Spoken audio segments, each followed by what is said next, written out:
नाही आता म्हणजे पूर्वीचे जे मंत्री होते लोकांना आदर असायचा, त्यांच्याविषयी त्यांच्याकडे बघताना एक रिस्पेक्ट असायचा आणि मंत्री हा सर्वांचा असायचा. आता मंत्र्याचा क्रायटेरिया काय ठरवतात? तो गुंड असला पाहिजे, तो मवाली असला पाहिजे, तो सगळ्यात भ्रष्ट असला पाहिजे आणि मग त्या अनुषंगिक त्याचे भोग, त्याचे प्रताप आणि मग त्याची सत्ता टिकवण्यासाठी त्यांनी केलेली ज्या बी वेगवेगळ्या सत्तेच्या माध्यमातून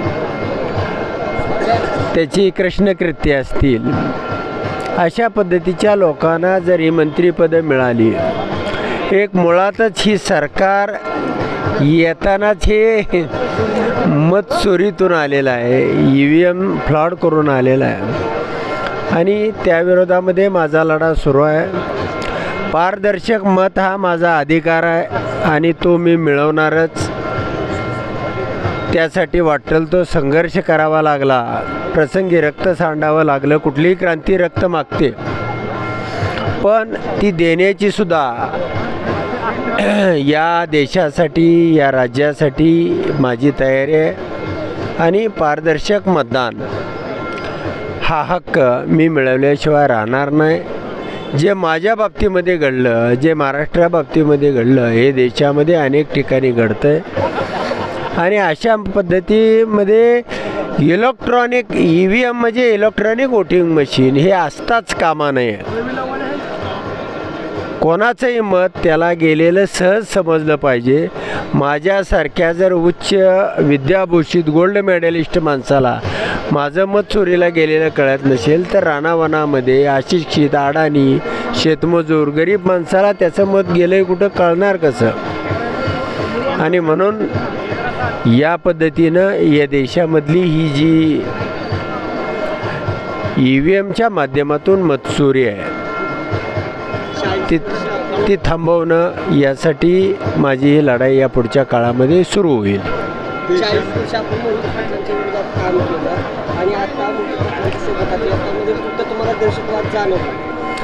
नाही, त्यावेळी वैचारिक वेगवेगळ्या भूमिकेतून मोहिते पाटलाच्या विरोधामध्ये आम्हालाही सत्तेचा वाटा असला पाहिजे, समता असली पाहिजे, अर्थकारणसुद्धा सगळ्यामध्ये विभागून असलं पाहिजे, यासाठीची ती लढाई होती. ही अशी वैयक्तिक पातळीवरची नव्हती किंवा काही विशिष्ट हेतून नव्हती.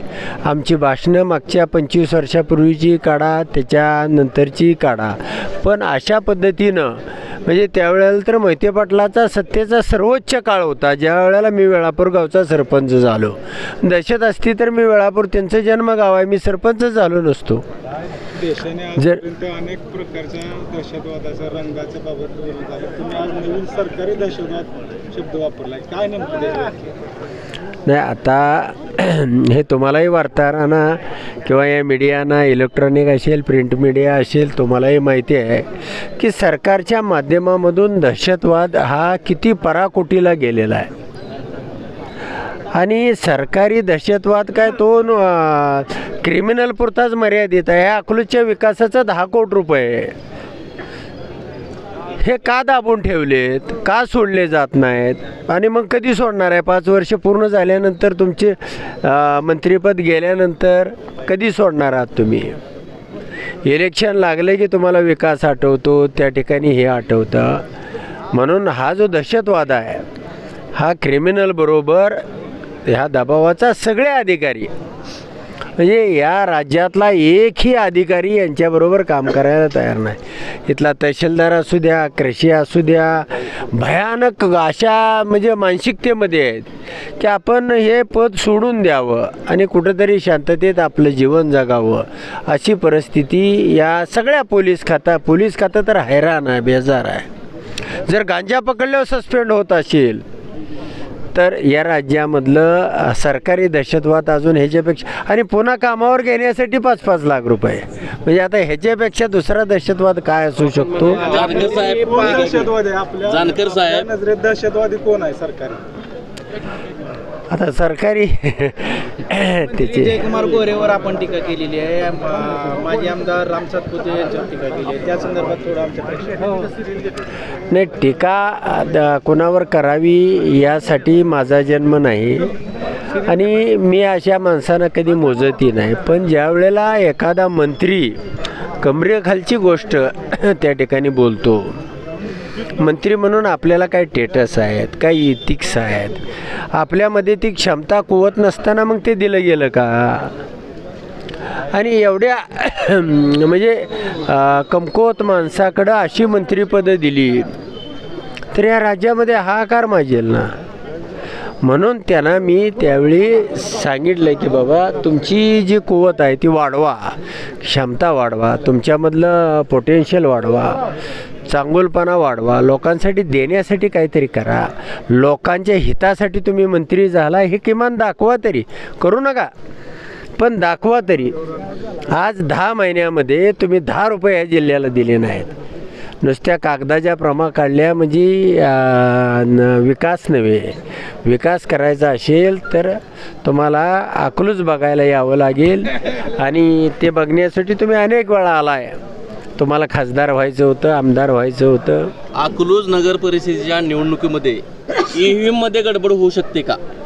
नाही, EVMमध्ये आम्ही गडबड होणं आता ज्या दिवशी 27 तारखेला 26 तारखेला कमिशनिंग आणि त्याचं शिलिंग यामध्ये जो प्रोग्रॅम असतो त्याच्यामध्ये जी मेमरी चिप असते त्याचा रिव्हर्स बॅकअप आम्ही घेणार आहोत. आणि त्याच्यामध्ये काय आहे, इलेक्शन दिवशी बी दिवसाचा प्रोग्रॅममध्ये बी काय आहे हे त्याच्यामध्ये तपासणं केलं जाईल. कोणत्याही परिस्थितीमध्ये आता मताची चोरी होऊ देणार नाही आणि अकलूजमध्ये तर कधीच नाही. कारण हा उत्तमराव जानकर त्यामध्ये आता तो सॉफ्टवेअर इंजिनियर नाही, मास्टर की त्याची झालेली आहे. त्यामुळे इथं मताची चोरी होणार नाही. इथं पैसा वाटतील, लाखो रुपये वाटतील, प्रत्येक मताला 10,000 रुपये देण्याचं त्यांचं नियोजन आहे, प्रत्येक कुटुंबाला 50,000 रुपये देण्याचं प्रयोजन आहे. ठीक आहे, बघूया. अकलूजकरांना काय आव्हान असणार आहे तुमचं या माध्यमातून? नाही, नक्कीच अकलूजकरांना या माध्यमातून एक अजेंडा घेऊन काही ना काहीतरी विजन असलं पाहिजे, काही ना काहीतरी प्रोग्राम असला पाहिजे, काहीतरी तुमच्या उद्याचं भविष्य असलं पाहिजे. तुम्ही आता पैशाचा विषय काढला, भारतीय जनता पार्टीबद्दल तुम्ही बोलला, असं होऊ शकतं अकलूजमध्ये पैसे वाटप होईल असं होऊ शकतं? नाही, तेवढ्यासाठी झाले. ह्यांच्याकडे दुसरं काय आहे? पैसे सोडून ह्यांच्याकडे आहे दुसरं काय आहे? त्यांनी 500-500 रुपये लोकसभेला वाटल्यानंतर त्यांना एक 10,000 मतं वाढवून पडली आणि त्यांना वाटतं की पैसे वाटल्यानंतर हे होऊ शकेल म्हणून प्रत्येक मताला 10,000 रुपये हा त्यांचा रेट आहे. त्यांचे आता सगळे पिलावळ मटका गुटका सगळे बोलतात की प्रत्येक मताला 10,000 रुपये देणार आहे, प्रत्येक कुटुंबाला 50,000 रुपये देणार आहे आणि ते सोडून दुसऱ्या यांच्याकडे असणार आहे काय? आपण जे म्हणाला अकलूजचं मान करायचं काय, म्हणजे नक्की काय म्हणायचं? नाही, विकास नाही, माझं सांगण्याचं तात्पर्य असं होतं की जिल्ह्यामध्ये सगळ्यात विकसित गाव ग्रामपंचायत असताना हे अकलूज आहे. आणि मग या जिल्ह्यामध्ये अकलूज एवढं विकसित दुसरं गाव एखादं हे असेल तर सांगा, असा माझा त्याचा उद्देश होता. मला एखादं मान तालुक्यामध्ये असं गाव आहे का अकलूज एवढं विकसित? कारण देवडीचाही पेशंट इथं जाणावा लागतो, तो जगला वाचला तर, कारण वेळेचं अंतर आहे. आणि मग तुम्ही 20 वर्ष झालं त्या ठिकाणी आमदार आहे, तुम्ही काय विकास केला? त्यांना मी 2-4 प्रश्न विचारले होते की या राज्यामध्ये जे मध्यम, लघु आणि मोठे प्रकल्प असे मिळून एक 500 प्रकल्प आहेत.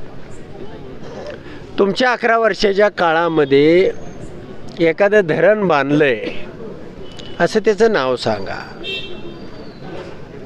तुम्ही जे पाणी आणताय, जे काटापूर असेल, टिंबू असेल, म्हैसाळ असेल, ही नदीवरच्या उपसा योजना आहेत आणि त्याचे 6-6 टप्पे झालेले आहेत. 7वा टप्पा राहिलेला आहे, कोणाचा 5वा टप्पा राहिलेला आहे, कोणाचा 3रा टप्पा राहिलेला आहे. तुमच्या काळामध्ये तुम्ही काय विकासाचं केलं? तर याच्यामधली काही धरणं ही 5-50 इंग्रजांनी बांधली, त्यानंतरच्या काळामध्ये कुणी बांधली हे तुम्ही त्यांना विचारा. आणि तुमच्या त्या भागामध्ये गेल्या 20 वर्षाच्या काळामध्ये तुमचं एखादं मॉडेल गाव दाखवा. दैवडी दाखवा, ओडूस दाखवा, मसवड दाखवा. एखादा बाबा ह्या पद्धतीचं आम्ही या ठिकाणी विकसित मॉडेल केलेलं आहे. तुम्ही 1 वर्ष मंत्री आहे आणि तुम्ही काय त्या मानमध्ये केलेलं आहे. म्हणून आमच्या अकलूजचं मान करायचं का, हे बकास करायचं आहे का, त्याला सगळ्या म्हणजे सगळ्या प्रकारची तिथली जी ही आहे ती लावायची आहे का. गुंडगिरी असेल, दहशत असेल, सरकारी दहशतवाद असेल, पोलीस स्टेशनचा गैरवापर असेल, जे सगळं त्या ठिकाणी शोषण, लूट आणि सगळ्या प्रकारे तुमचं त्या ठिकाणी वापरलं जातं हत्यार, दहशतवाद हा इथं वापरायचा आहे का, अशा अर्थानं अकलूजचं मान करायचं आहे का, अशा अर्थाने मी तो संपर्क. प्रचाराचा शुभारंभ झालाय. आगामी 8-10 दिवसात उत्तम जानकरांचा रोल काय असणार आहे? नक्कीच मी अनेक घरोघरी जाणार आहे. मला साधारणतः 500 ते 1000 घरं मोहिते पाटलाच्या 70-75 वर्षाच्या काळामध्ये या ठिकाणी बऱ्याच ठिकाणी मान अपमान काही लोकांच्या वाट्याला आले असतील, काही लोक दुरावली असतील, काही लोकांचा एखादा स्वाभिमानही दुखावला गेला असेल, सत्तेच्या काळामध्ये होऊ शकतं. पण आज एकसंघ अकलूजनं उभं राहण्याची गरज आहे आणि त्यासाठी जे जे अशा पद्धतीचे लोक आहेत त्या सगळ्यांच्या मी भेटी घेणार आहेत, त्यांची मतं जाणून घेणार आहे. तुम्ही का दुरावलेलं आहे आणि आज का गरज आहे, ह्या दोन्ही भूमिका त्या ठिकाणी मी मांडणार आहे आणि त्यासाठी सगळ्यांना भेटणार आहे. या सगळ्यांचे 8-10 दिवस मी या ठिकाणी प्रत्येक मध्ये राष्ट्रवादी काँग्रेस, दोन्ही राष्ट्रवादी काँग्रेस एक होतील का, म्हणजे काका पुतण्या एक होतील का, काय चिन्ह आहेत का? नाही, आता तो विषय माझ्या माहितीप्रमाणे संपून गेलेला आहे. गाड्या बऱ्याच पुढे गेलेल्या आहेत आणि आता काय ती काका पुतण्या एक होण्याची 2 होण्याचा विषय नाही. EVM आहे तोपर्यंत कुणी काही लागत नाही. काय काका असेल तरी काय हे नाही, पुतण्या गेला तरी काय त्यांची अडचण नाही, असा विषय आहे. पण पारदर्शक लोकशाही या भारतामध्ये, देशामध्ये येणार. धन्यवाद.